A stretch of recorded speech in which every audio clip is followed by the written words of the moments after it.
गुलमर्ग का गांव ऐसा था कि मानो अल्लाह ने अपनी सारी रहमतें इस पर बिखेर रखी है। चारों तरफ हरी भरी वादियां, बीच में एक छोटी सी नदी जिसका पानी इतना साफ था कि उसमें आसमान की परछाई दिखती थी। गांव के लोग सादा थे, मेहनती थे, लेकिन आपस में छोटी मोटी जलन और गपशप भी चलती रहती थी। यूसुफ का घर गांव के आखिरी छोर पर था, जहां से पहाड़ शुरू होते थे। उसका घर मिट्टी का था, लेकिन उसमें एक अजीब सी रौनक थी। घर के बाहर एक छोटा सा आंगन था, जहां यूसुफ अपनी भेड़ों को बांधता था। आंगन में एक नीम का पेड़ था, जिसकी छांव में वो और नूरजहां कभी कभी बैठकर बातें करते थे। हालांकि अब वो बातें कम ही होती थीं। यूसुफ की जिंदगी सुबह की अजान के साथ शुरू होती थी। वो नमाज पढ़ता, अपनी भेड़ों को इकट्ठा करता और पहाड़ों की ओर निकल पड़ता। उसकी भेड़ें उसकी सबसे बड़ी दौलत थीं। कुल 15 भेड़ें थीं और हर एक का नाम उसने रखा था, सफेदी, काली, चांदी और न जाने क्या क्या।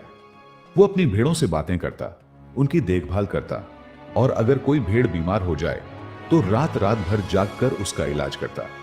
गांव वाले कहते, यूसुफ, तू तो इन भेड़ों से ज्यादा प्यार करता है बनिस्बत अपनी बीवी के। यूसुफ बस हंस देता और कहता, ये भेड़ें मेरी रिज्क हैं। अल्लाह ने इन्हें मेरे हवाले किया है, तो इनकी हिफाजत मेरा फर्ज है। यूसुफ का यकीन अल्लाह पर अटल था। उसने जिंदगी में बहुत कुछ खोया था। बचपन में उसके माँ बाप गुजर गए थे और उसका बड़ा भाई शहर चला गया था, जिसके बाद उससे कोई राब्ता नहीं रहा। यूसुफ ने कभी शिकायत नहीं की। वो कहता, अल्लाह जो करता है अच्छा करता है।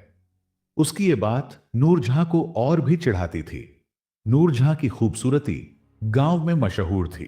उसकी आंखें ऐसी थीं कि मानो काले बादलों में बिजली चमक रही हो। उसकी जुल्फें इतनी लंबी थीं कि जब वो खुली छोड़ देती तो गांव की गलियों में हवा के साथ लहराती थीं। लेकिन नूरजहां का दिल उसकी खूबसूरती जितना साफ नहीं था। वो हमेशा बेचैन रहती थी। उसे लगता था कि उसकी जिंदगी में कुछ कमी है। वो यूसुफ से कहती, तुम्हें बस अपनी भेड़ों की पड़ी है, मेरी खूबसूरती का क्या?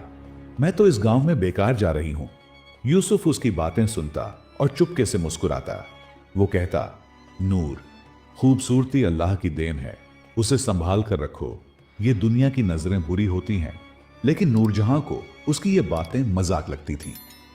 वो गांव की दूसरी औरतों से जलती थी, जो उसकी तारीफ तो करती थीं, लेकिन पीठ पीछे उसकी बुराई भी करती थी। देखो, नूरजहां को कितना गुरूर है, वो कहती थी। यूसुफ जैसे सादा इंसान के साथ उसकी शादी कैसे हो गई? नूरजहां को गांव की तंग गलियां, मिट्टी के घर और यूसुफ की सादगी से नफरत होने लगी थी।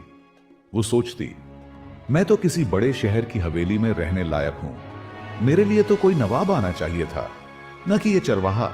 उसकी ये बेचैनी उसे गलत रास्तों की ओर ले जा रही थी। गांव में शाहिद और उसके दोस्तों का एक गिरोह था, जो दिन रात आवारागर्दी करता था।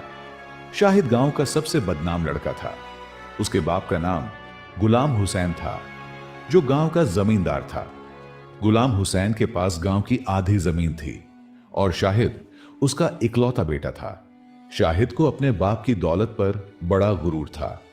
वो शहर से चमकदार कपड़े लाता, अपनी बाइक पर गांव में धूम मचाता और हर उस लड़की को बहकाने की कोशिश करता जो उसकी नजर में आती। जब शाहिद ने पहली बार नूरजहां को देखा तो उसका दिल धड़क उठा। वो अपने दोस्तों से बोला, ये नूरजहां तो गांव की शान है, इसे तो मैं अपने जाल में फंसाऊंगा। उसके दोस्तों ने मजाक उड़ाया, शाहिद तू भूल जा, वो यूसुफ की बीवी है। यूसुफ भले गरीब है, लेकिन उसका यकीन बड़ा मजबूत है। शाहिद ने हंसकर कहा, यकीन तोड़ने में मजा है। देखो, मैं नूरजहां को कैसे पटाता हूं। एक दिन नूरजहां बात आ रही थी। उसने हरे रंग का सलवार कमीज पहना था और उसका दुपट्टा हवा में लहरा रहा था। शाहिद ने मौका देखा और अपनी बाइक उसके पास रोक दी। नूरजहां जी, आप तो आज चांद सी लग रही हैं। उसने अपनी चिकनी चुपड़ी बात शुरू की। नूरजहां ने पहले तो उसे इग्नोर करने की कोशिश की, लेकिन शाहिद की तारीफों में एक अजीब सा जादू था। उसने हंसकर जवाब दिया, बस अब तारीफें बंद करो, मुझे घर जाना है। लेकिन शाहिद ने हार नहीं मानी। वो हर दिन नूरजहां को बाजार में मिलने की कोशिश करता। कभी वो उसे फूल देता, कभी शहर की कोई छोटी सी चीज जैसे कंगन या रुमाल। नूरजहां को यह सब अच्छा लगने लगा। वो सोचती, यूसुफ ने तो मुझे कभी ऐसा कुछ नहीं दिया, ये शाहिद कितना अच्छा है। शाहिद ने नूरजहां को शहर की चमक दमक की बातें सुनानी शुरू की। वो कहता, नूर, तुम जैसी औरत को तो शहर में होना चाहिए, वहां तुम्हारी कदर होगी। तुम्हें रेशमी साड़ियां, सोने के गहने और बड़ी बड़ी गाड़ियां मिलेंगी। ये गांव और ये चरवाहा तुम्हारे लायक नहीं। नूरजहां का दिल डोलने लगा। वो शाहिद से छुप छुप कर मिलने लगी।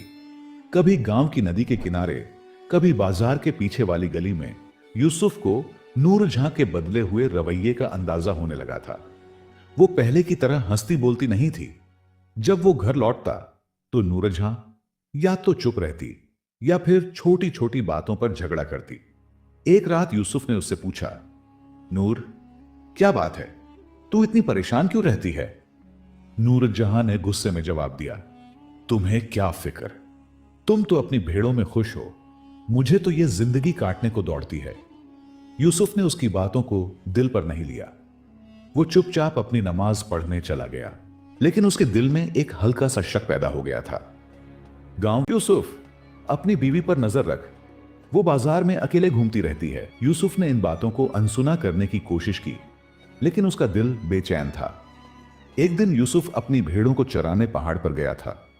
उस दिन आसमान में काले बादल छाए थे और बारिश की आहट थी। यूसुफ ने अपनी भेड़ों को जल्दी जल्दी इकट्ठा किया, लेकिन उसे अपनी प्यारी भेड़ सफेदी गायब दिखी। वो घबरा गया। सफेदी उसकी सबसे वफादार भेड़ थी। उसने अपनी लाठी उठाई और बारिश में भीगता हुआ उसे ढूंढने निकल पड़ा। घंटों भटकने के बाद उसे सफेदी एक गहरी खाई के पास मिली। उसकी टांग एक पत्थर में फंस गई थी। यूसुफ ने अपनी जान जोखिम में डालकर उसे निकाला और कंधे पर उठाकर घर लौटा। जब वो घर पहुंचा तो रात हो चुकी थी।